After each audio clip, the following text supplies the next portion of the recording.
बिस्मिल्लाहिर्रहमानिर्रहीम। अस्सलाम वालेकुम। कैसे हैं आप लोग? आज हाजिर हूँ एक बेहतरीन सी चाय के साथ, जिसको बनाना तो बहुत ही आसान है।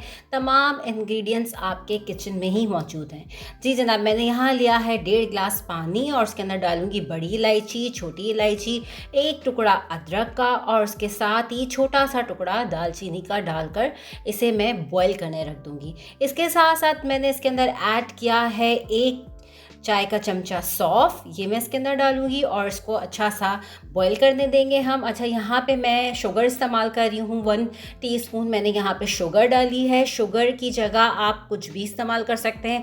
आप चाहें तो गुड़ भी डाल सकते हैं, आप चाहें तो ब्राउन शुगर भी इस्तेमाल कर सकते हैं, आप चाहें तो शहद भी इस्तेमाल कर सकते हैं। और अगर आप चाहें कि विदाउट शुगर मैं इसे बनाऊँ तो विदाउट शुगर भी आप इसे इस्तेमाल कर सकते हैं। हम इसे 5 से 7 मिनट तक सिर्फ इसको पकाएंगे। इसका कलर देखें कितना अच्छा आया है।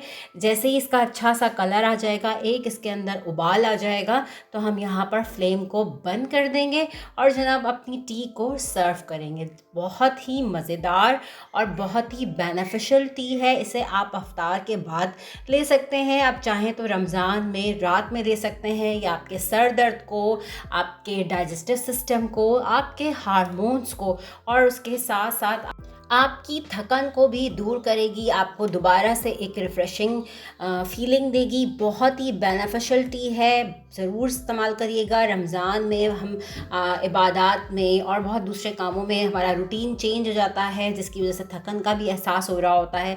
समटाइम्स सर में भी दर्द होता है, तो ये टी आपके तमाम मसलों का हल है। बनाना भी बहुत आसान है और जायके में भी बहुत लाजवाब है। ज़रूर ट्राई करिएगा। अपना फ़ीडबैक मुझे ज़रूर दीजिएगा। फिर मुलाकात होगी एक और मज़ेदार सी रेसिपी में। जब तक के लिए फ़ी अमान अल्लाह।